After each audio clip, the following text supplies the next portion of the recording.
ADRE তৃতীয় আৰু চতুৰ্থ বৰ্গৰ নিযুক্তিৰ পিছত 38টা বিভাগত ইয়াক আমি বিতৰণ কৰিব লাগে। 38টা বিভাগে প্ৰায় 60টাতকৈ অধিক সঞ্চালকালয়ৰ মাজত এই পদসমূহ বিতৰণ কৰিব লাগে। তাৰ পিছত তেওঁলোকক আকৌ অসমৰ বিভিন্ন জিলাত ভাগ কৰি আমি নিযুক্তি দিব লাগে।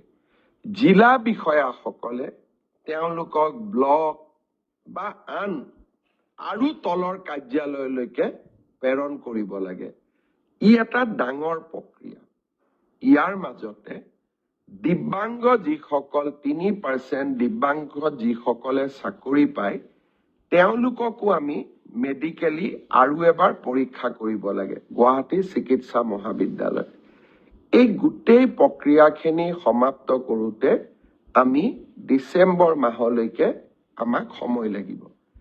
জানুৱাৰী মাহৰ 10 তাৰিখৰ আগতে আমি চতুৰ্থ বৰ্গ এডিআৰই যিসকলে উত্তীৰ্ণ হৈছে তেওঁলোকক আমি নিযুক্তি পত্ৰ দিম আৰু জানুৱাৰী মাহৰ 15 তাৰিখৰ আশে-পাশে তৃতীয় বৰ্গত যিসকলে উত্তীৰ্ণ হৈছে তেওঁলোকক আমি নিযুক্তি পত্ৰ বিতৰণ কৰিম।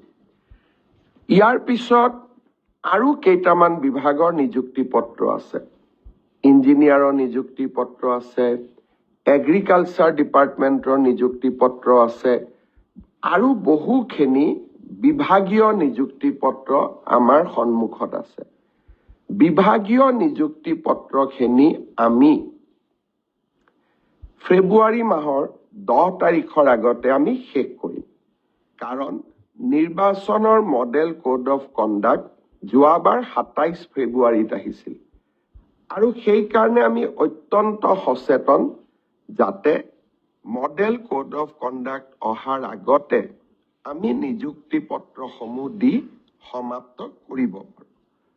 সৰ্বশিক্ষা অভিযানৰ যিসকল শিক্ষক স্পেচিয়েল ৰিক্ৰুটমেণ্ট ড্ৰাইভৰ জৰিয়তে চৰকাৰলৈ আহিব তেওঁলোকৰো নিযুক্তি পত্ৰ প্ৰদানৰ প্ৰক্ৰিয়া আমি ফেব্ৰুৱাৰী মাহৰ 10 তাৰিখৰ আগতে শেষ কৰিম।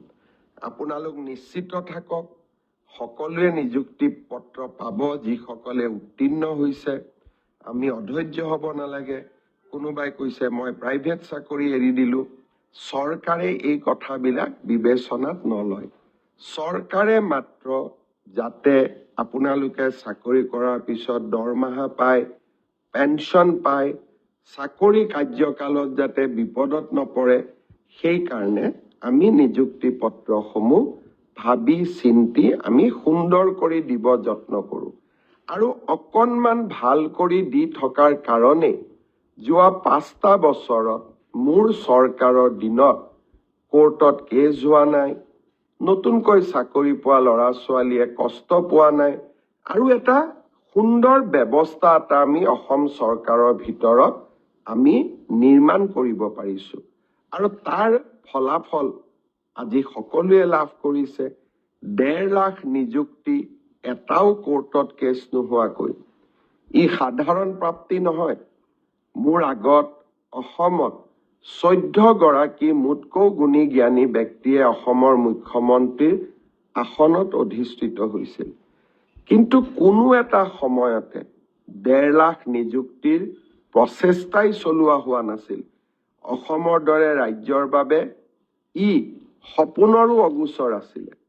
আজি আমি তাক বাস্তৱত ৰূপায়িত কৰিব পাৰিছোঁ। সপোন লগা কথাবিলাক আজি আমি বাস্তৱত প্ৰয়োগ কৰিব পাৰিছোঁ, সফল হ'ব পাৰিছোঁ।